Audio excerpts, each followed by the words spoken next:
Hello. Mas gusto ko yan, kusog eh. Hello. Mayong adlaw sa inyong tayo, mayong gabi eh. Di ako para muwali sa mayong balita, pagpulong sa Ginoo. At dili ta mo anhi kay para unsay atong buhaton, kundi atong iwali ang atong authority, the Word of God. And sabi ng ating preacher kanina, hindi makapagpatuloy kung wala ang biyaya ng Panginoon. Kaya without much ado, but before that, I'd like to thank Verity Baptist Church for hosting this event. And it's been a blessing, mababait, ng church din ng Birian ay nagpipray at answered prayer. Nakarating ako, nakahabol. Though maraming mga problema, but sabi ng first preacher, whatever circumstances in your life, the glorious gospel is the great motivator. And the one that save us is the one who also lead us, and the one who allow us to endure even this hour. God gave us that strength para makatayo sa inyong harapan. And thank God for the food na na-prepare. Thank God for all those who sacrifice. Naintindihan po namin kayo, kapatid. And I know, mahirap, no? But walang mahirap kung para sa Panginoon. No? Ang Panginoon nga, He endured the cross, despising the shame.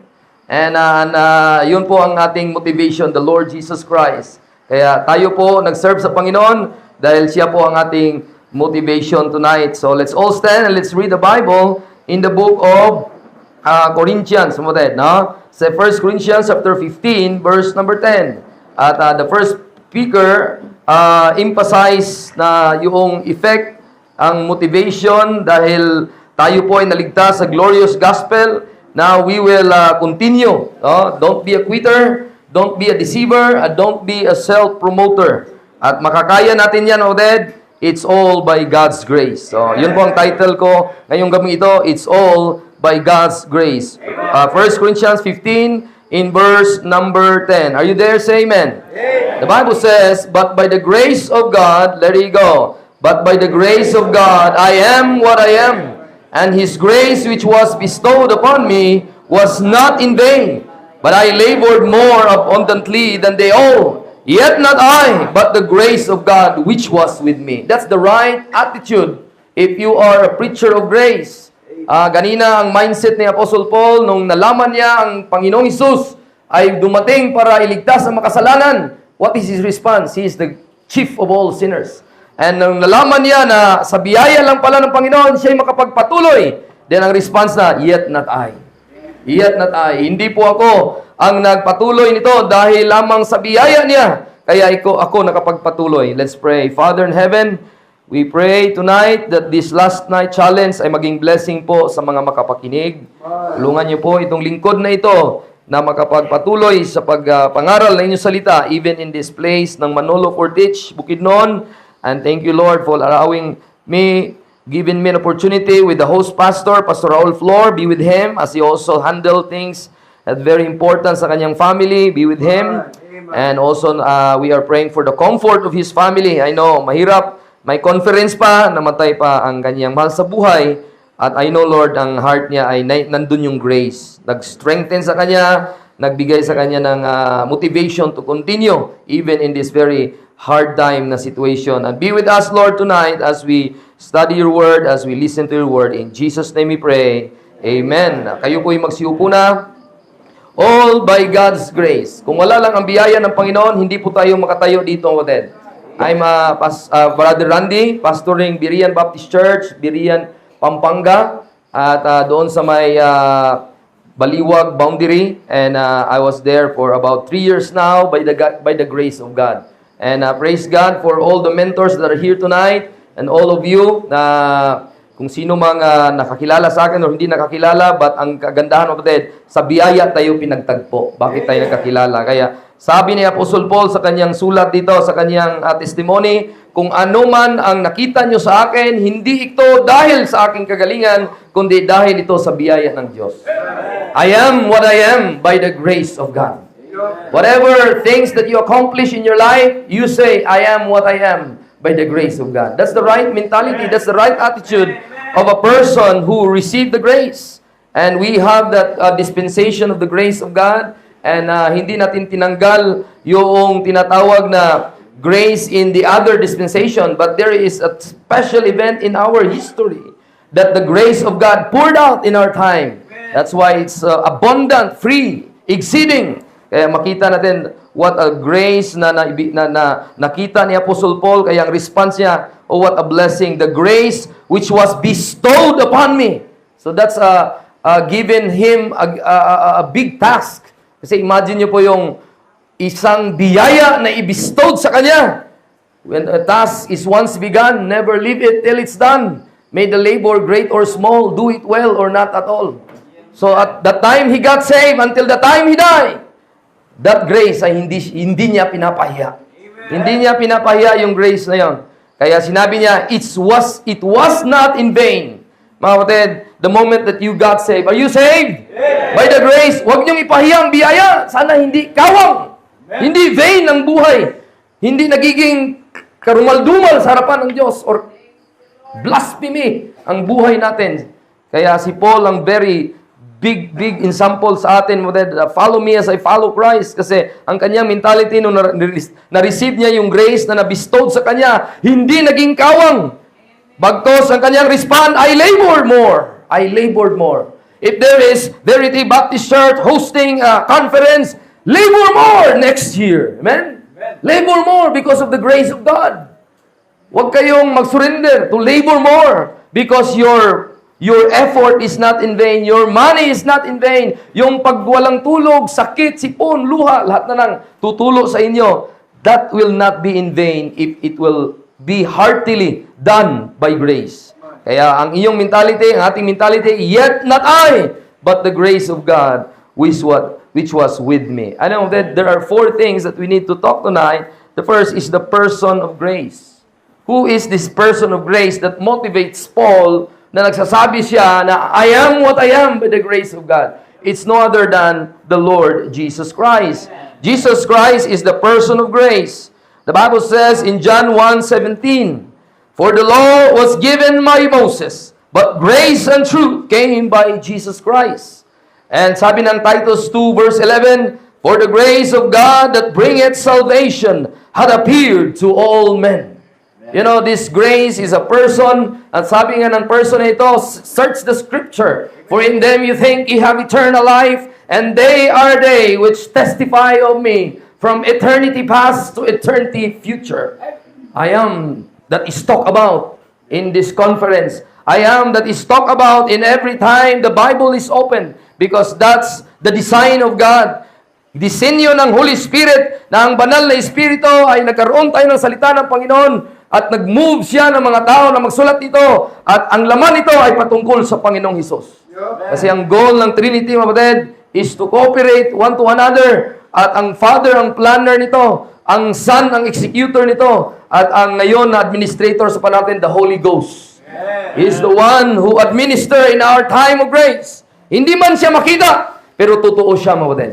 Totoo siya. And He allow us to enjoy the authority. And praise God, the person of grace came here 2,000 years ago for us to enjoy this grace, yung glorious gospel.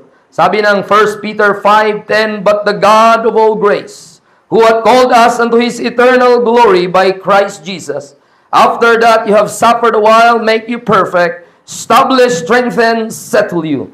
Who is that person of grace? No other than the Lord Jesus Christ. He is the person of grace. At sa second mo din, kasi sabi ng preacher natin, mahaba pang oras. So, daliin natin ang 1 to 3. Pero sa pang-apat ko, 2 oras yon. No? Iba na yung maliwanag. Tama yun, sigan. The second point mo din is the perspective of grace. No? You know, the word grace in the whole Bible in our King James is 170 times mentioned. And there are 39 times mentioned in Genesis to Malachi. It is talking about the favor God bestows on those who ask. It's a man who beseech to have that. Nang hangyo ang mga tao sa lumang tipan. Hinises nga itong Malakay. Libro nga 39, baga kayo. Pero ang laman, 39 lang ang word na grace. Nya ang laman pa dyan, favor lang. Ang sabihin doon, man is asking grace. Asking favor, beseeching God. Hangyo ba? Hangyo, lubo. Ngadto sa Ginoo nga Lord, tabangi mi, ayaw mi punish more than our sin deserve.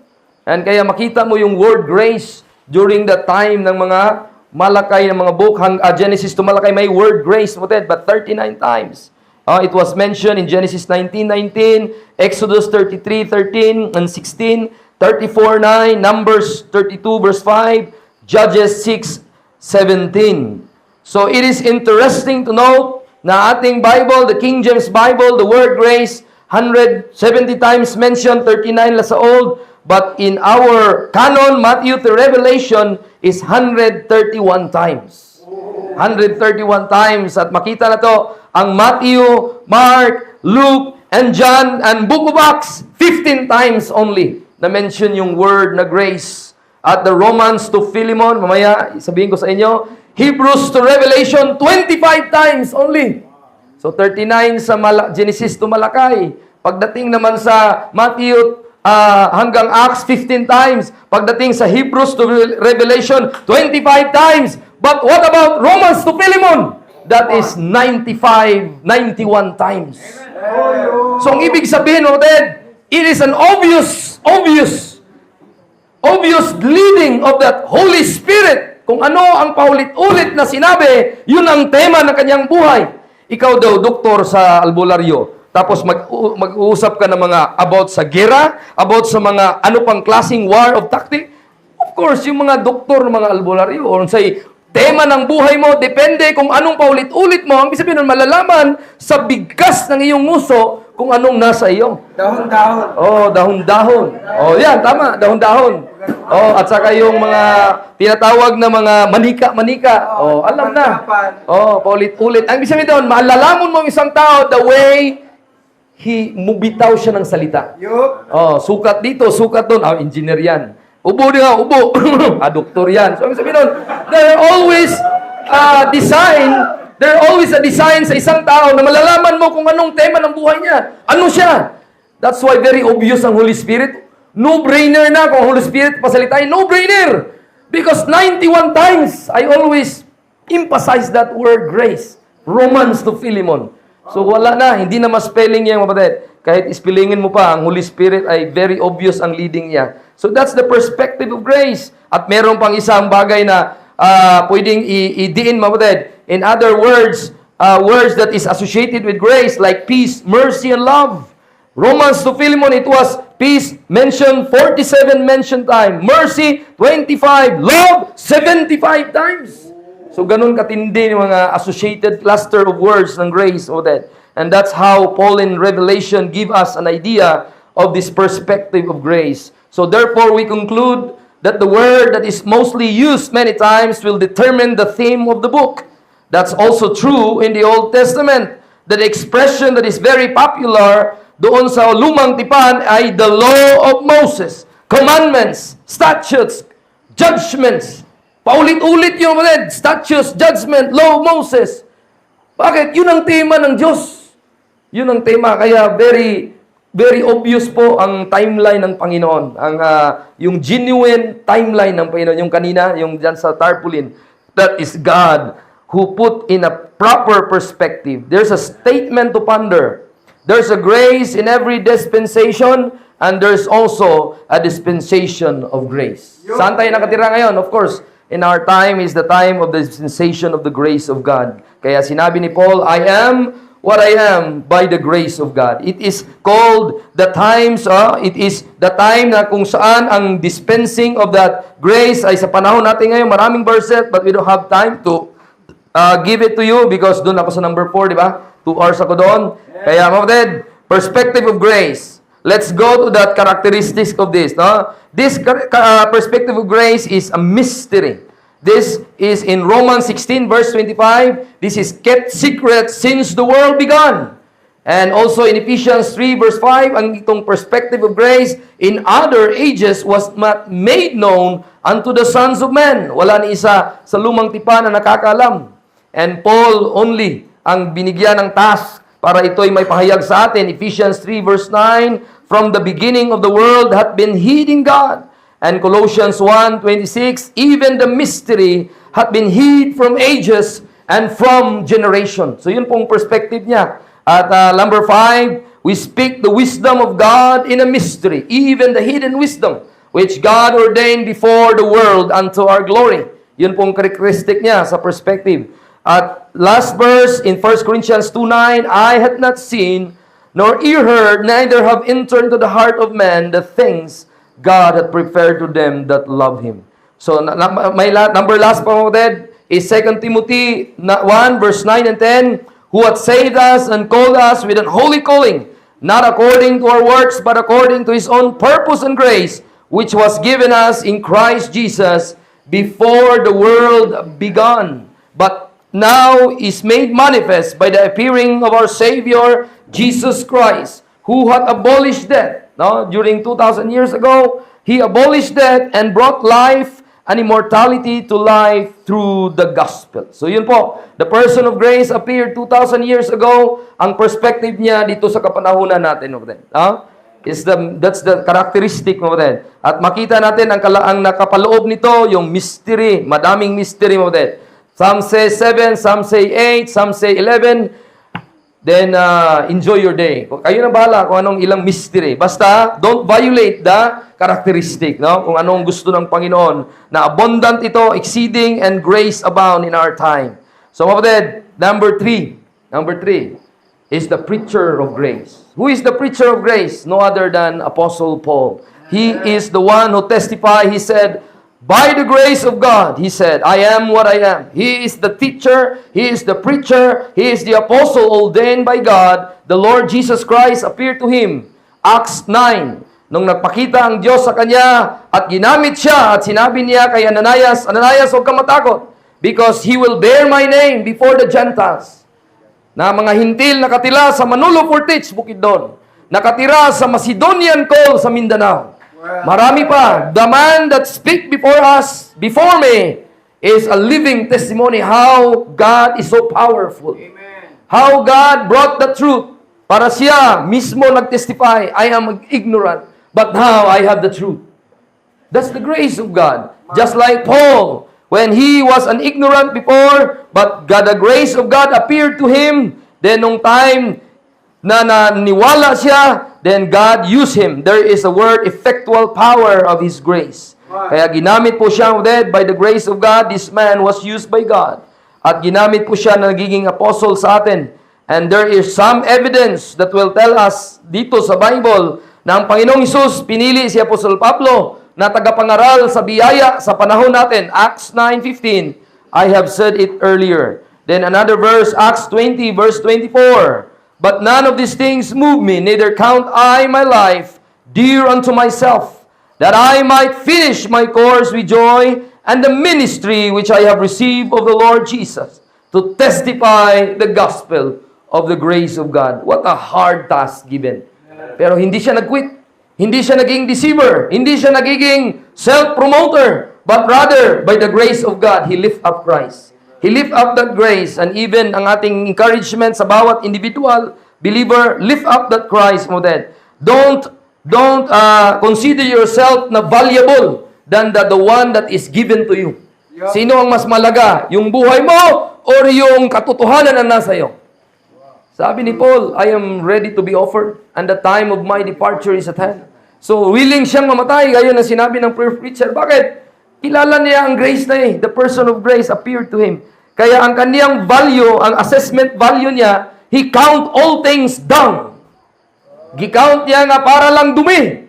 Ikaw daw, kaon kag tay, dumi. At sabi, salamat sa gi-prepare nyo, dumi. Hugaw yan, men! Ang sabihin, nakakadiri! Ganon din ang iyong accomplishment. Ganon din ang iyong nagawa kahapon. Ganon din sa mga bagay nga sa tingin mo, daghan ka gibuhat sa Ginoo. No! Bring it to the cross of Christ. Give glory to Christ because He is worthy of all those things. Kaya siya pong worthy kasi siyang nagbigay ng biyaya. Siyang nagbigay ng strength as you continue. Paul was chosen by Christ and he said in Acts 22 verse 21, Christ commissioned him and he said, Paul, hala, lakaw, depart from Luzon to Mindanao. No, sabi niya, from world, kung saan mang dadalhin kita, I will bring thee far unto the Gentiles. What a blessing, brother. A man who is one man versus the whole world. Imagine nyo, isang tao versus the whole world. Kita nga, daghan kayo ta, magkuhan pa tayo. No? Ano ba to? Ako lang mag-isa diri. No? Huwag kang mag-discourage kung ikaw lang mag-isa. Si pastor, asa ng iba, nangalit, asa. Sabi, right living, nalilit naman. Huwag kang magsasabing gano'n. Patuloy ka lang, amen? Bigyan mo sila ng grace, the truth, para sila ay mabuhay at mapukaw ang kanilang mga natutulog na mga Christian, yung kanilang life na walang perspective sa grace. Paul was chosen by God, he said, as servant of Jesus Christ, Romans 1:1. Called to be an apostle, separated unto the gospel of God. Romans 1:5, by whom we have received the grace and apostleship. Dahil sa grace ng Diyos, siya ay naging apostle, and for the obedience of the faith among all nations for His name. Romans 11:13, he said this, I speak for you Gentiles, inasmuch that I am the apostle of the Gentiles, I magnify my office. So meron siyang opisina, mga kapatid. Kaya hindi man masabi, mga kapatid, ng mga tao, akala nila parang naging kulto. Mga kapatid, there is a man na may witness. Anong kaibahan ng kulto? Ang kulto, gutom. Kaya salamat, ipakaunta. Kasi baka makakuha tag mga desisyon diri nga magtayo tag relihiyon dahil gutom, walang tulog. Tapos nagmuni-muni, tapos nakakitag anghel nga si Morons. At sabi niya, ako gipadala sa Ginoo. Ako ang anak sa Ginoo. So, mga ganon. Pero ang common denominator, gutom, nagdamgo, tapos sila lang mag-isa, walang witness. Pero itong si Apostol Pablo, the one who witnessed Christ mismo. Naka-record sa Acts 9 mismo ang pangalan. Naka-record mismo nakasabi, I speak the truth in Christ, I lie not. Amen. A preacher of the Gentiles with faith and verity. Baptist Church. No, may verity din. No? Ginuha pala niya doon.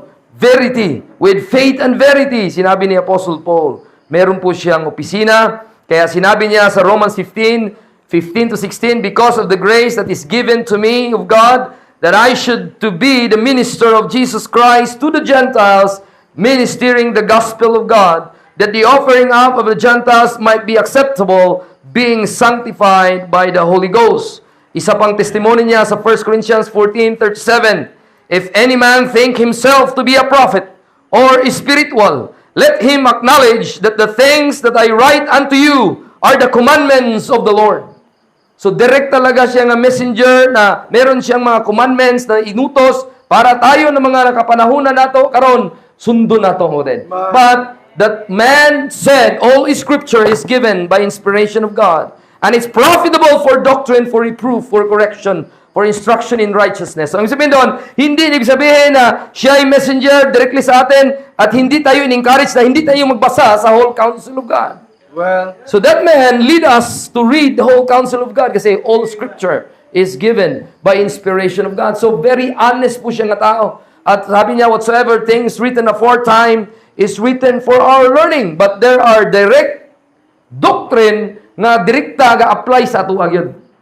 Na siya ang nagsulat. And that is the preacher of grace told us. And there is that attitude of that person who was chose to be the preacher. When he said in apostleship niya sa Galatians 1:1, hindi po galing kanino man. It is not of man, neither by man, but by the Lord Jesus Christ. Galatians 1:1. And his message also is neither of man, not of man, neither by man, neither was I taught it, nor si Pedro, nor si James, hindi ako tinuruan. It was directly a revelation from our Lord. Yung grace na yon. That's a message of the one who said, na preacher of grace. And na-commission niya na, ipadala siya, and he did not go to the Jerusalem, but he went to Arabia. No? So may task siyang ipinamigay, ang binigay ng Diyos sa kanya. And an additional testimony ng preacher of grace na yan, 2 Timothy 1:11.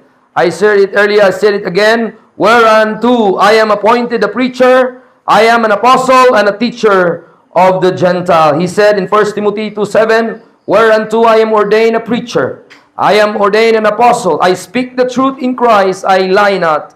Well, imagine niyo po. Sino yung unang preacher nag-preach natin? Pastor Leonard. Kung ikaw na save sa grace ng Panginoon, hindi ka deceiver. That means hindi ka nagsisinungaling.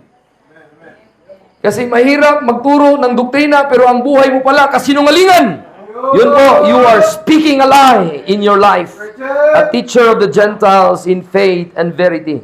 Number 4, 2 hours na tayo dito. The practical aspects of grace. No? So, handa nyo na yung mga built natin kasi 2 hours at magkumot na tayo. No? So, the practical aspects of grace is maraming area po ito. Grace, however, is also one of the most overused words in the church. Maraming nagsasabi, Brad, grabe yun ang inyong conference, Brad, ba, Ivan? Marunong ka magpiano, marunong ka pa mag-arrange ng mga microphone, marunong ka pa mag-live. Ay, ako na guna, pastor. Oh.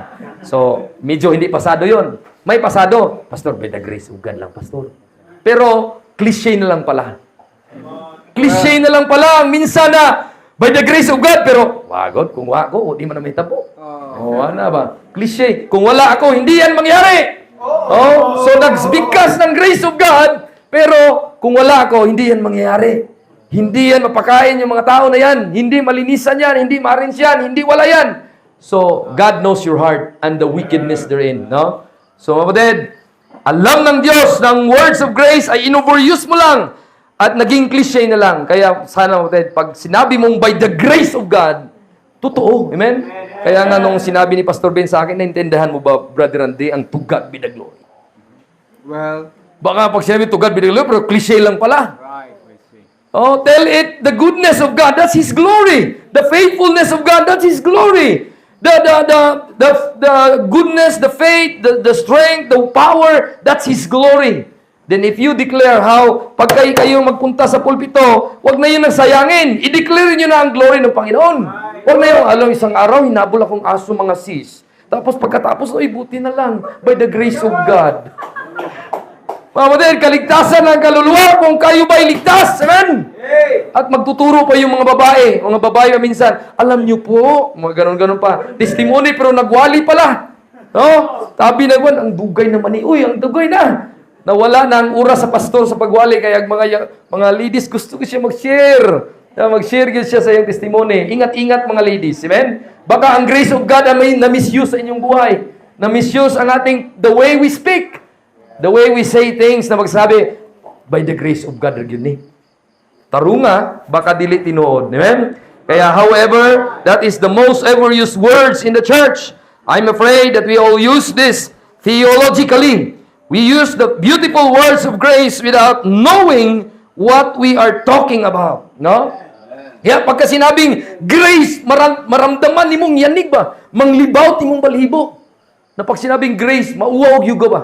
Makaingon juga na unsam na yung kinabuhi na ko, di yun mamigkas mo yung grace na yon without any meaning. Amen? Without any meaning. Don't misuse that word grace. Apostle Paul is the model or pattern for the word and even using the grace and even napakita niya sa kanyang kinabuhi. Wala niya gisulti sa iyang bakba lang, kundi gipakita sa iyang manner. No? Practical ways to apply the grace of God to our perspective lies. No? Sabi ng 1 Timothy 1:12 to 16, anong practical ways mo din? Anong sabi ng testimony ng preacher na ito? 1 Timothy chapter 1:12 to 16. Anong sabi niya?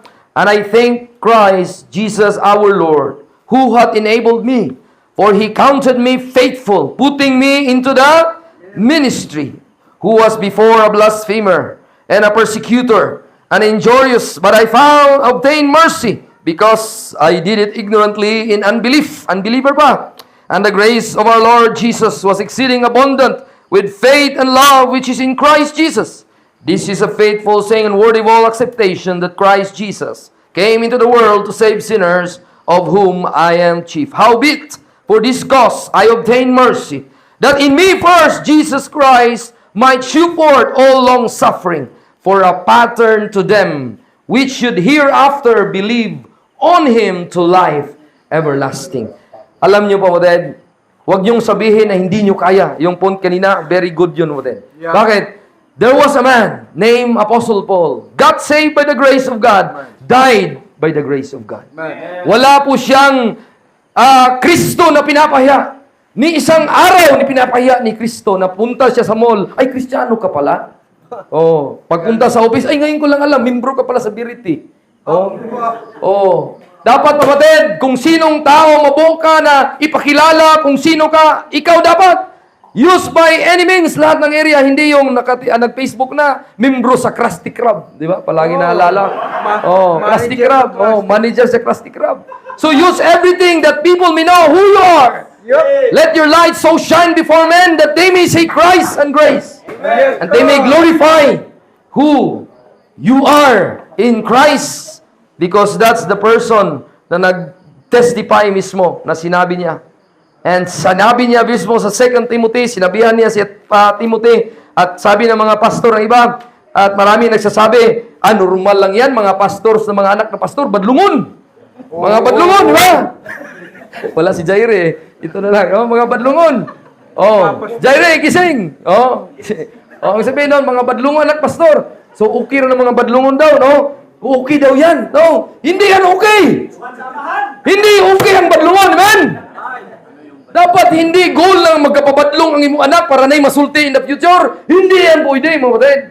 Huwag mong gamitin yan na illustration sa buhay mo kasi, hindi yan depicted na pastor. Wala man story sa buhay niya. Dati drug addict, manginginom, sa bungiro. Wala yang kwenta. Ang powerful story is not the past of your life, but it's the grace. It's the grace of God. It's the grace of God. Bakit? I know a man, Timothy, groomed by Eunice, her mother. Groomed by Lois, her grandmother. Walay bisyo. Walay Facebook. Walay TikTok. Wala lahat inom. Wala lahat kabalo mo binta o kambing. No? Kamera sinabot sa kambing, no? Ang sabi doon, maayong nga tao, maayong nga bata. Sabi ni Brother Dundon, 12 years old, kamao na mo change og will. 12 years old, marunong na magsaing. 12 years old, marunong mag-preach. Ang sabihin doon, bakit ka maghanap, mamatid, ang iyong anak ay mapariwara? Amen? Kung pwede mo mga mapigilan, like Timothy. Because Timothy is the son of Paul by faith. He is a picture of a father and a son. At mga kapatid, huwag niyo, sabi nga ni Paul, the preacher of grace, ang practical aspect niya, being a father, sabi niya, anak, 2 Timothy 3:10, thou hast fully known my doctrine. Kabalo ko, anak, ng Old Testament, anak, yan, kung wala pa si Kristo namatay, Old Testament yan. Sabi ni Timothy, very good, Papa. I like that. Come on, preach on. Sabi niya, ito pa, anak. Anak sa pananampalataya man. Ito yan, anak, ito yan. Hanggang natuto si Timothy, lahat ng epistle, most of the time, most mention name. Most mention name. Diyan sa first, tawag doon, yung intro. Then sa last intro, o sa outro pa niya. Ang sabihin doon, sa dulo, na most mention na tao. Mga kapatid, alam niya ang doktrina ni Apostol Pablo. Alam niya. Pero alam niyo, mga kapatid, ang pinamaganda, si Pablo hindi naging blasphemy sa buhay ni Timothy. At sinabi ni Pablo, sinabi ni Timothy, gusto ko sa iyo, maglinya-linya ka. At alam ko, Apostol Paul, kamao ka mo, arin sa mga rightly dividing, genuine talaga. Pero hindi man makita sa buhay mo, Pablo. Hindi makita sa buhay mo. Hindi makita sa buhay ko. Bilang ama, bilang ina, bilang anak, bilang magulang. Nakita ba na ligtas kayo? At naramdaman ba? Sabi ng anak, ayaw ko na mag-asawa, nag-aaway palagi sila papa at mamay. Ganun pa lang mag-asawa. So ang tawag doon ay nagiging bad example. Men. So ang doktrina dapat may manner of life. Kaya sabi ni Pablo kay Timoteo, alam mo ang aspect ng grace, Timoteo, alam ko na doktrina tayo sa biyaya, pero alam mo ang manner of life ko. You have known my manner of life. You have known my purpose in life. You have known my faithfulness in life and long-suffering in life and charity. You know, charity is not a licentious to do sin. Because one of the definition of charity, rejoiceth not in iniquity. Amen. Pagkay mahal mo ang isang tao, pagkay magkasala yan, you must receive the consequence. Saan magsimula, mga kapatid? Doon sa bahay. May palo dapat ang mga bata. Bakit? Kung pasagdan ra ni muna, then gipasagdan ni muna, dili day importante ang Ginoo. Dili day importante ang judgment that is coming. Because you as a picture of God the Father, anyone who will go against God will be punished. Also, you are a picture of God the Father. Anyone who will go against your authority must be punished. So ipapadama mo yun. Hindi yung pagkatapos church time, hawak cellphone. Ang mga kuan po, cellphone naman. Yun ang problema sa mga kuan ngayon, cellphone, di ba? Kaya may restaurant doon na kumain, may nakalock doon na kuan. Pag ama, kain na tayo, lahat ng cellphone, pak, lakan, wala na. Nakalock na doon. So, ang sabihin doon, kasi yun ang jablo, ginagamit yan ang technology natin for good at sinisira natin doon sa area ng bahay. Kaya gamitin natin sa mga area sa tama, hindi natin pasubraan na doon na lang tayo nag-focus. Mga kapatid, charity, amen? Rejoice it not iniquity. First point, kasi malayo pa ating babahiin, the aspects of grace is prayer. Ganda mo na ang ating conference talagang giluhaan ni Pastor Raul. Giluhaan ni brother, ni sister. At ni ampog yun sila din, Lord, muabot ng mga amigo na mo, mga kumrad na mo, Luzon, Visayas, Mindanao, Lord. Tabangi in taon mi, Lord. Amen? Help us, Lord. So that's the response of that grace. No? Humble in a prayer. Sabi ni Paul, a prayerful man. Sabi niya, Romans 1, 8-10. First, I thank God through Jesus Christ for you all. Sinabi niya, Philippians 1, 3 and 4, I thank my God in all my remembrance of you, always in every prayer of mine for you all, making requests by prayer with joy. At sabi pa niya dito sa Ephesians 1:16, cease not to give thanks for you, making mention of you in my prayers. Yan ang palaging encouragement ni Pastor Ben sa akin na pag makita kami, I always prayed for you. So, ko, salamat sa Ginoo. Salamat sa Panginoon may nagpe-pray sa akin. There are walls made by men, built by frail and human hands, that an enemy could scale and get to you. Amen. But there is one protecting me from the greatest enemy, is the wall of prayer that can't break through. Hindi matitinag. Bakit? Somebody prayed for us. Amen. Somebody kneel us. Mga kapatid, ang aking pinaka-rejoicing, mga kapatid, kahit hindi pa kayo nagpipray at si Pastor Ben, minsan makalimutan ako pipray. Tao lang siya eh. Pero somebody prayed for me in heaven. Amen. And His name is Jesus Christ. Amen. He's praying for me. When Peter was warned by Jesus Christ, Satan wants to papatayin ka, sift you as wheat. But I prayed for you. Amen. I prayed for you. The one who is the grace, the one who died, prayed for us. Amen? Para tayo hindi malinlang sa kaaway, para tayo makapagpatuloy. Kaya, kung meron man tayong discouragement, remember the one who prayed for us in heaven.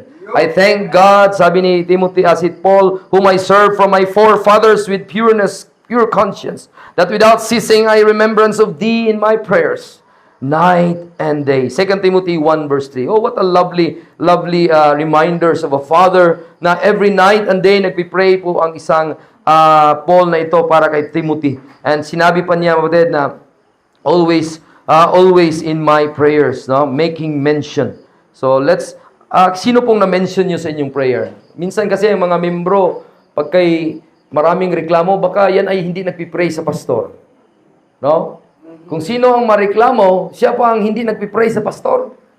At sino pa yung nagpipray, siya pa ang talagang grabing support sa pastor. Baliktad. Kaya kawawa mo, Ted. So ipag-pray natin yung mga minister of God, ipag-pray natin yung mga ama ng tahanan, mga ina ng tahanan, amen? Mga mothers, mga fathers, mga brother, ipag-pray natin. Bakit? Why worry if you can kneel down and pray? Bakit ka mag-murmur?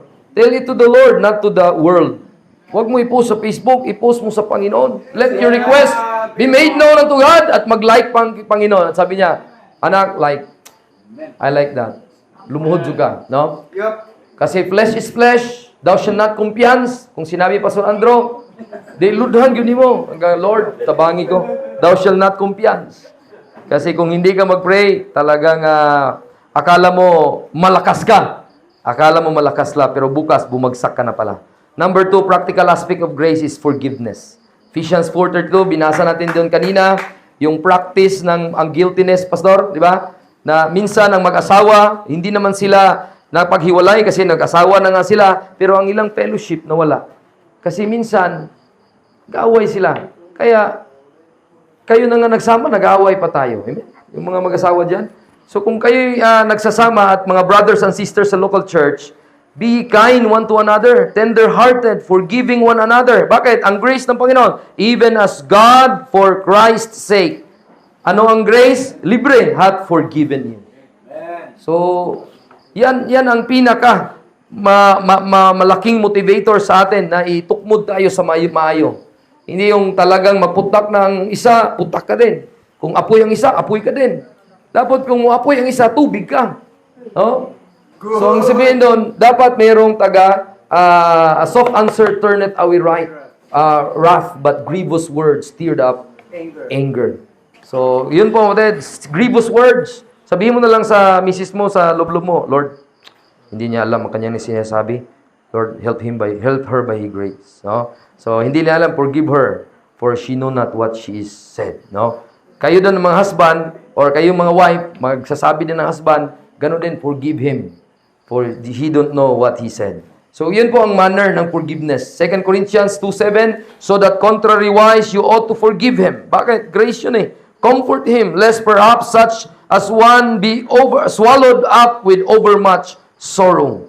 Kaya kung meron mga idisiplina, mapatid, marami pong mga na-witness po ako, ay hindi po dahil paalisin ka. Bagkos, i-correct tayo. Pero minamanmanan at ginapray po ng pastor yon. Inaayos ng pastor yon. At nalalaman niya na nasa sorrow na siya. Kaya, rather forgive him. No? At there is a restoration process doon sa local church. At siya na ngayon ay may balik ang fellowship niya. No? Rather forgive. So practice forgiveness in the local church. Number 3 of that, giving. Giving is one of the practical aspects of grace. Acts 20:35. I have shewed you all things, how that so laboring you ought to support the weak, and to remember the words of the Lord Jesus, how He said, it is more blessed to give than to receive. Alam niyo po, yung mga verse na yan, ginamit ng mga pastor pampadinig para sila'y mabigyan. At yung sinabi ni Pastor Leonard kanina, yun ang ginagamit para mapatayo ang bahay, para mabili yung McLaren, mabili yung mga motor na mga agarang motor, mabili yung mga lahat ng mga luho sa buhay. Gamitin nito, bugbog sarado ang verse. The Bible says, it is more blessed to give than to receive. Tapos may pagganon pa. The Bible says. Ganun pa. Dahil maraming tik-tik para makayo. Magbigay na tayo. Kilatan sila sa Ginoo, no? Kasi ginamit nila ni wrong context. Ito yung encourage ko kay Pastor Andro kasi nakita ko siya nag-tent making. Sabi ko, Pastor, maganda ka tent making, Pastor, no? Kasi tama yun na may manner ni Paul. Kasi sabi ng Acts 20 verse 34, sabi niya, yea, verse 33 muna. Sabi niya, I have coveted no man's silver. Hindi ako nagnakaw sa inyo. Or nagkuha ako ng mga ginto sa inyo or mga apparel or mga damit nang hingi ako. Wala akong parinig. Ye yourselves know. Alam nyo yan. That these hands have ministered unto my necessities. And to them which are with me. Sila Paul, sila Titus, natulungan niya. Kaya pinakita niya na nag-support siya sa mga weak. Sino ang example? Si Apostle Paul. So hindi yan ginamit, mapatid, para manghingi. Pero, kung meron naman kayong mga membro, at si pastor naman ay bungkal-bungkal doon at talagang naghanap buhay ng marangal, pwede niyong tabangan para ma-extend niya ang isang araw na parang, Papa, magkano sahod mo sa trabaho? 1,000, anak. Papa, lahat ng baon kong inipon. Ito, 2,000 absent ka ha. 2 araw laro tayo. So, ganun ba? Minsan ng mga pastor, kayod ng kayod. No? Kayod ng kayod sa mga hanap buhay. Dahil pakainin yung pamilya. No? Wala nang time ang membro na naawa. Para lang sana makapag-focus din siya. Hindi naman kasalanan yun. Hindi naman hinihingi ni pastor din yun. Kung kaya. Pero pag hindi, walang pigaan mo. Because grace nga po. No? Grace. Voluntary po siya. And God love it a cheerful giver. God love it a cheerful giver. Dapat, mapatid, yung cheerfulness sa heart mo ay nandoon. Kasi ginagamit po ito yung 2 Corinthians in a wrong context. In a wrong context, marami pang mga stewardship conference, mga giving, grabe yun. Pigaan. No? 2 Corinthians 8. Sabi ng Bible sa 2 Corinthians 8, narinig ko si Evangelist Joey dito, nag-preach. At ating balikan muli. Sabi ng Bible, I speak, verse number, dito tayo 2 Corinthians 9, no? Verse number 6. No? Sabi ng Bible, but this I say, he which soweth sparingly shall reap also sparingly. He that soweth bountifully shall reap also bountifully. Oh, ang motivation nila dyan, karnal. Bakit? Sa next verse, then purpose in your heart, so let him give. So ano bang pasya ng puso mo? Doon ka sa verse 6 daw. Na ang pasya ng puso mo, kung dami sabog, dami din ani. Kunti sabog yung kasba, yung nag-ani, kasba, nag-spare, kunti din return. Kaya pasyahin mo, ano gusto mo? Dami ka makuha or kunti makuha? Damihan mo na para kunti balik. Ganun, gihimo pa rin negosyo. Ang Ginoo, money making. Amen? Yan ang punto ni Preacher Leonard. Kaya, Pastor Leonard, mali, mapatid. Pati pa naman yan, carnal parang motivation mo. Pati pa naman yan, wrong context pa rin. Sabi ng verse 8, God is able to make all grace abound toward you, that ye always having all sufficiency. Yun ang mindset in all things. Hindi ka magkukulang, mapatid. Hindi yung dahil may makuha ka. What if kung nagsabi si Pastor, magbigay ka ng isang kutsara, babalak ng isang pala. Magbabigay ka ng isang pala, isang dump truck, ibabalik ng Panginoon. Eh pagkabukas, wala talaga. May dump truck, binangga pa yung bahay mo. So ang magsabihin doon, kinurse mo si Pastor, ano ba itong turo na ito? So ang magsabihin doon, nangyari na hindi na maganda dahil mali ang pagka-relay mo sa katotohanan ng tamang aspeto ng grace. Ang tama, kapatid, may sufficiency. Kahit magkasakit ako bukas, kung ako'y mabibigay, walang curse na i-curse mo ang Diyos. But sabi niya, kahit may problem, may necessities, I will glory. In necessities, in reproaches, for Christ's sake. Sabi niya, when I am weak, then I am strong. Sino nagpa-strong sa kanya? Grace. Kaya nakapagpatuloy siyang magbigay pa rin sa kasamahan niya, sila Timothy, sila Paul. Lahat na yon, verse number 9, ito yung isa sa mga pwedeng i-emphasize sa spiritual aspect, sa tamang aspeto. As it is written, He hath dispersed abroad. So nilagay mo na, i-distribute mo na sa mga nangailangan. He hath given to the poor, yung mga needy. Ano ang effect? His righteousness remaineth forever. Wala ka mang maani doon sa kinabukasan kasi nalugi, pero nagbigay ka. Pero your righteousness remaineth forever sa langit. Yun ang dapat na motivation. Hindi yung, let's make God our business partner. Hindi ganun, kapatid. Hindi yun aspects of grace. Ang aspects of grace, the righteousness remaineth forever. At isa pa, merong mag-multiply ang thanksgiving. Verse 11, being enriched in everything to all bountifulness. Ikaw na mismo na nakatanggap ng mga bountifulness sa iba, nangangailangan, at nabigyan ka ng ministering, ano nangyari? Which causeth us through thanksgiving to God. Kaya ang mga taon nakatanggap ng supply sa mga saints, galing din, nakatulong, dahil biyaya din na bigyan sila, ang thanksgiving na multiply. Bakit? Una, nakatanggap ka, thank you Lord. Nabigyan ko si Brother Ivan, nag-thank you Lord din siya. Hinati din siya sa kanyang pusa, hindi naman thank you Lord.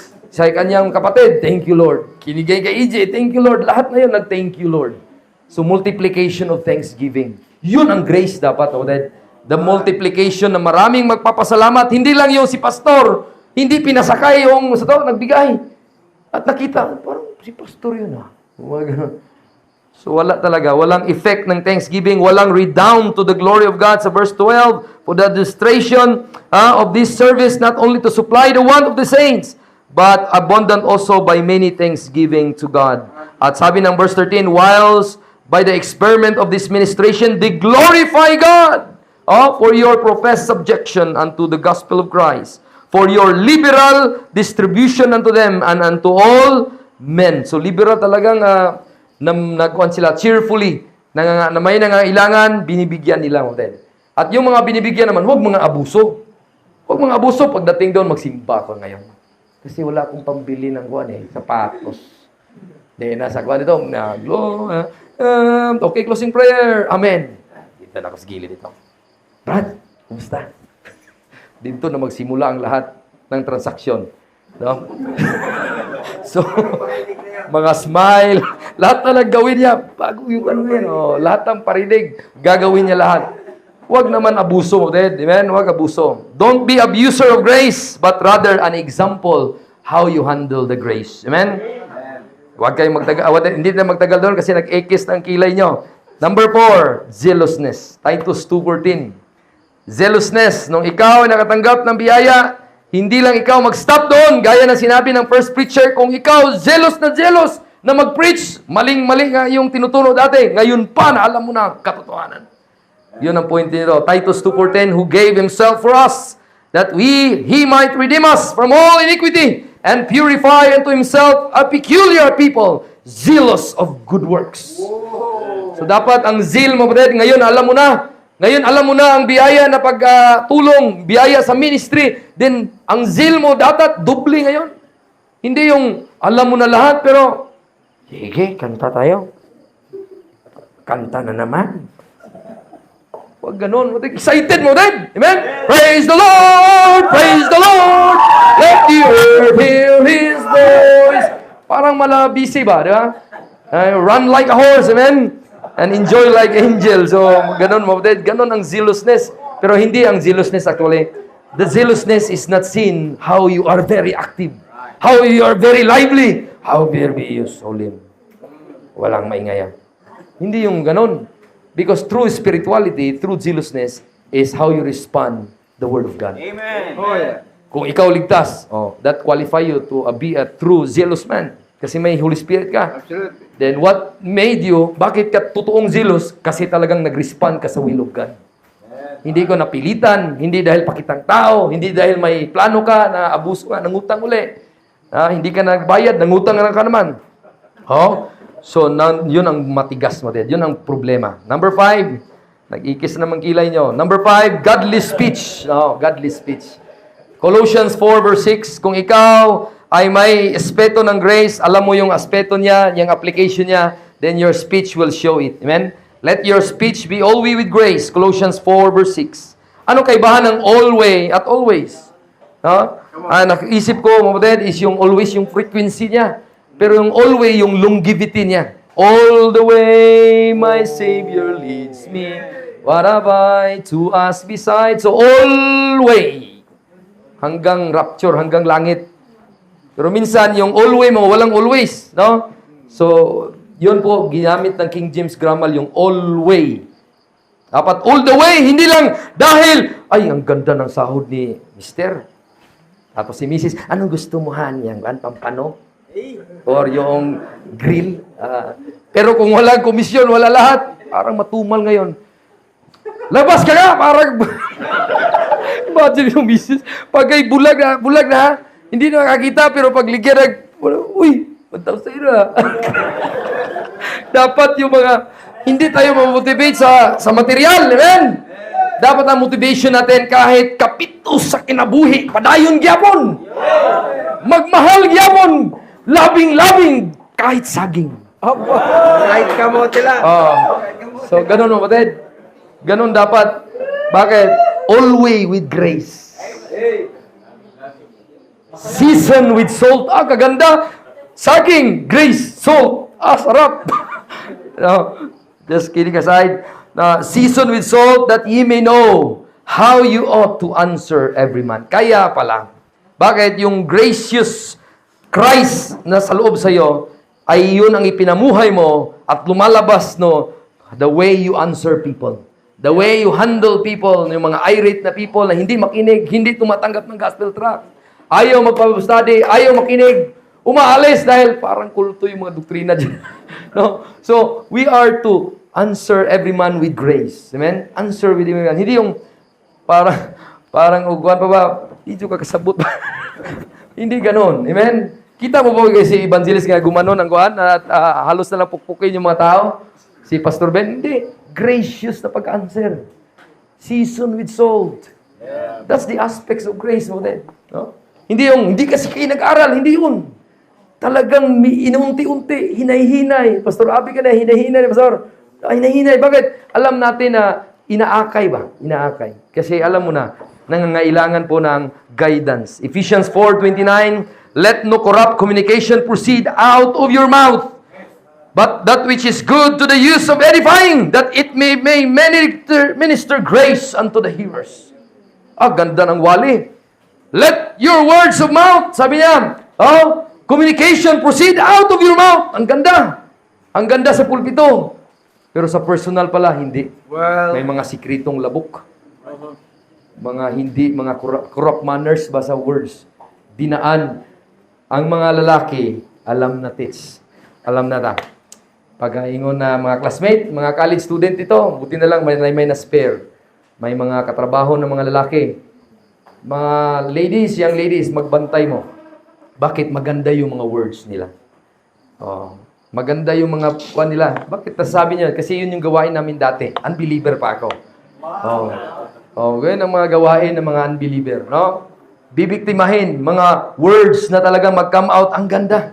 No? Palana, sa Bisaya, palana. So, ngayon, ang problema ngayon, yung mga papa, strict na strict, talagang over my dead body. One bullet ka lang, patay ka na. Kung papasok ka sa bahay ko. Nagpakabit ka ng Converse, PLDT, ang lakas pa, fiber, dumaan doon ang lalaki at napunta sa cellphone, it na you. Doon na. Wala na si Papa. Nasudla na ang imong teritoryo doon. Nga, sobrang grabe, may electricity pa. Pag ang gate, pag umutats ka pa, mamamatay ka talaga, high voltage. Pero, ang iyon namang anak, gidoon gidaan sa Converge. Doon sa data. Kaya yung mga nag-proceed na out sa mouth sa lalaki, ang mga corrupt communication doon dinadaan. Doon, mapatid. Kaya please, use that speech. Speech from your heart. No? It came from your heart. It revealed to your home. Then your home na strong, like is good heart, result a good fruit. Then a good heart na home, result a good church. Yan yung strengthening the family na sa Candaba. Kasi galing sa puso ng ama, sa ina, sa mother, sa individual. Then nagkaroon ng good heart, then buong family na strong, bumunta sa church. Kaganda, masaya sila. Bakit? You cannot let the family strong, but you can let the church be strong by the individual member of the family. Na meron silang godly music, Colossians 3:16. Let the word of Christ dwell in you richly in all wisdom, teaching and admonishing one to another in psalms and hymns, spiritual song, singing with grace in your hearts to the Lord. So talagang maghanap kayong paraan na makapakinig kayo ng mga kanta nga pang Ginoo. Ay, pastor, wala na kasi akong magawa nito. Pastor, FM to eh. AM. Si pastor kasi hindi namimigay ng mga USB. Yan si brother. Kamao-maunta pero hindi namimigay na music. So, ganon. Ang nangyari, mga matatanda, yung mag-drive ng sasakyan, pag-drive sa sasakyan, pindot na lang sa FM. Mga FM. Sana dalawa ang puso. Sabi ko, sumakay ako, Kristiyano, tapos yun ang mga sounds. So, maghanap ng paraan na mapakanta kahit umalis sa church, pumunta, naglaba, pumunta, nagtrabaho, hanapan ng paraan na aawitan ng Panginoon. Amen? Wala dapat mo suod sa atong balay mga worldly mindset, worldly music. Bakit? Grace nga, maulaw ka sa grace. Amen? Mahiya naman tayo. Admonish one another sa mga awit na alawiton sa Ginoo. Mga spiritual na awit para ang Ginoo malipay po, masaya din. Kasi singing with grace in your hearts to the Lord. Number 6 mo din, attitude of humbleness. I read it earlier, I'll read it again. Yung expression ni Paul sa Ephesians 3:8. Nung sinabi niya, nung siya po ay nagiging apostle, pero nung na-mention niya ang grace, sinabi niya, I am the less than the least of all saints is this grace given. Dahil siya nakatanggap ng grace, sinabi niya, kung may negative pa sa lahat ng negative, ako yun. Less lang ko sa the least. So kung may negative sa lahat ng negative, ganun ka-humble ang effect ng grace. At sabi niya sa 1 Corinthians 15, verse 9 and 10, sinabi niya, I am the least of all the apostle. I am not worthy to be called an apostle because I persecuted the church. Pero I am what I am by the grace of God. And 1 Timothy 4:15, I am the chief sinners. Yun sinabi niya, yun na real humbleness mo din. Na nang nakakawa ng grace, nagpakumbaba, hindi mayabang mo din, kundi mapagkumbaba. Last but not the least, no? Godly conviction. Godly conviction. That practical of grace will have a right mindset of conviction. Ano ang conviction ni Paul nung binigay ng Panginoon sa kanya ang grace of God na message? Sabi niya, none of these things move me. None of these things move me. Kahit ano pang bagay na yan. None of these things move me. So pwedeng name it all. Name it all. Either sin, kasi ang sin will take you farther than you wanna go. Yup. Dadalhin ka sa mga ayaw mong gusto. Sabihin niya, hello. Sabi mo, sino yun? Kasalanan. Sabi niya, teka, kaibigan naman tayo eh. Para kang others. Ganun ang sin eh. Di ba, amigo mo ta dati? Grabe talaga eh. So, mag-chat sa'yo personally yun. Sige na. Mag-ganon-ganon pa sa kanya, magkaway. So, mag-move ka. Oops. Saan mo niya? Want to ba ko or di? Sige na. Oops. Ganon ka. Hantod na. Wala na si Lot. Napunta na sa Sodom and Gomorrah. Hantod na. Si daghan na kayo. Marami na mga example sa Bible na little by little, napunta na siya sa maling pamaraan. Si Dimas, na siya po ay nagunti-unti. Nga parang si Lot, sabi niya, indot bang mundo? Dimas, tiro ka! Asa man mong kauban? Si Apostle Paul, di ba kasama kayo? Sa lagi, grabing tao na yun. Puros Ginoo na lang. Ginoo! Hala, Ginoo! Ganon si Dimas. Panginoon ng Panginoon na lang. Wala namang time tayong mag-lecture. Walang tayong mag-ganito-ganito. Dami na. Hanggang si Dimas, nadala na siya. Dapat ang movement, ang conviction niya, dapat hindi siya magpagalaw. None of these things move me. The sin cannot move me. Go to against God. Kasi talagang ipaalis siya sa Ginoo eh. So, yun yung negative, yung kasalanan, problema. Pwede ding makamove ang problema sa iyo. Amen? So, don't let that life be... Kasi ang conviction o preference mo din, ang preference depende sa offer. Nagbabago ang preference. Pero ang conviction, life and death. Yup! Bakit ako magpalda? No? Bakit ako ganito? Bakit ako mag-modest? Bakit ako mapunta sa ganito? Bakit ako... Mga kapatid, kung ikaw may conviction, hindi na kailangan sabihin yan. Amen? Live it out. Amen? Yup. Ikaw na dapat ang teacher. You ought rather to be a teachers, not a learners, na ikaw pa ngayon ang turuan. Dapat mo din yung ikaw, convicted ka sa katotohanan na yung sinabi ni Pastor, okay lang, Mrs., tayo lang magsimula. Kahit sila hindi makinig. Basta ikaw ngayon, convinced sa akin, then let's go and pioneer. Buti na lang, nandyan din naman ang mga tao, sumunod sa Kanya. Yup. So ganun, power, kahit pa man, maiwan ka mapatid sa ere, just stand. None of these things move me. That's a conviction between life and death. Nga? Life and death, mapatid, ang kailangan. Then sabi niya, 2 Timothy chapter 4, verse 7 to 8. Sabi niya, I have fought a good fight. I have finished my course. I have kept the faith. Henceforth there is laid up for me a crown of righteousness, which the righteous judge shall give me at that day, and not to me only, but unto all them which love His appearing. So that's a good conviction. That's a godly conviction na kahit pa man sa kanyang pagpa-fight mong siya, nung na-save siya hanggang siya namatay, every day a conviction. Yan ang conviction, hindi yan natatago. Yup. Alam niyo, ang pagpunta niyo dito, conviction yan. Hindi naman kayo pinilit eh. Hindi naman kayo, sabi niya, uwi na ako dito, parang what? So pag kayo, umuwi lang kayo dahil sa reason na may mga bagay na hindi nasagot nila, preference yun. Pero talagang all the way convicted ka, I want to learn the truth. I want to apply the truth ng nasa ilaha. Kung sa'y nasa kanila, i-apply ko. Because I want the God, kung sino ang God nila, yung Diyos nila, yung Kristo nila, yung mabiyaya na Kristo. Yung gracious na Christ. Gusto ko yun. Good. Convicted. Bakit si Paul ganun eh? Convicted siya. At sabi niya, I have fought a good fight. I have finished my course. So if you are not a person with conviction, you will not finish the race. You will not, tawag doon, you will, mag-atras ka, tawag doon, surrender ka, quit ka. At sinabi ni Shadrach, Meshach, and Abednego, sabi niya, bakit hindi kayo nag-bow down sa aking image na ginawa? Itatapon ko kayo sa apoy. Sabi niya, King, we are not careful to answer thee in this matter. Yep. Sabi niya, kung i-deliver man sa Panginoon, mula sa apoy na itambog kami, okay. Pero kung hindi i-deliver, timanin eh. Remember this, O King, hindi kami mag-bow down doon.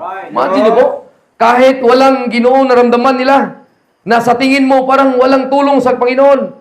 Yun ang conviction ni Shadrach, Meshach, Abednego. At sabi ni Daniel, kahit pa man na hindi ako makasalanan, at sabi ng hari, hindi naman talaga kasi kaibigan kita. Bakit ako nga ba nagpatutuo doon or nag-seal doon sa king seal na ikaw mismo ang biktima ko, my friend. Friend niya si Kwan eh. Si Darius and Daniel. Yep. Pero tinapon si Daniel. Bakit? Hindi siya nagpa-back up. Pakapan mo na ako, patayin mo na lang sila. Kaibigan naman tayo, hindi. Doon siya sa katotohanan. Yung katotohanan na against ako doon sa law mo, then I will follow. Kung anong law, yun ang tamang subjection. Man. Hindi yung, ang Diyos ang nagtawag sa akin, walang makapigil sa akin. Ang tanong, yung tumawag sa iyo, banal ba? Hindi. Banal! That means, banal dapat ang buhay natin. Hindi yung tumawag, walang question sa pagtawag. Ang problema, ang tumawag sa iyo, banal yun. Be you holy in all manners of conversation. Yup. Kasi siya ang tumawag sa iyo. Walang question na tinawag ka. Ang question, kung nagtawag ba sa iyo, sinusunod mo yung kabanalan niya. Good, good, good. Yun yung conviction of death. Life and death. Kaya sinabi niya, kahit mamatay man ako, I have finished my course. Pugutan man ako ni Nero, okay lang. The Lord stood with me. The Lord stood with me. Pastor Raul, kahit ikaw na lang mag-isa dire, mag-iyaw-iyaw. Oh, halimbawa, ikaw lang mag-isa. Oh, kahit ikaw na lang, mag-ganon-ganon ka. The Bible says, kahit walang tao. Be convicted. Kasi baka si Mayor makadingig. Sige, tsagit siya na mag-isa. Tanaw na nato, be. Si Mayor ako nang... Grabe, imagine mo yan. Kasi grabe ka, payri. Kasi kahit walang tao. Pero parang 1,000 ang kausap mo. Bakit you are convicted to preach the Word of God. Amen? Kahit wala pang one. Kaya, you are fools for Christ's sake, di ba? Kaya, ganun mo din. So, ni-signal na ang convicted na tao. Sabi na, tama na. Ego na. Dahil tayo po ay nabiyayaan ng Panginoon ng conviction at wag natin ipahiya ang ating Panginoon. Amen? Because God is gracious. Amen? Nabiyaya tayo sa kaligtasan na libre. Huwag ipahiya ang ating Panginoon. Amen? In all manner of conversation, huwag ipahiya. Oh, lahat ng area ng buhay mo, kahit ikaw lang mag-isa, walang makakita sa'yo, huwag kang gagawa ng mga kababalaghan. Yup. No?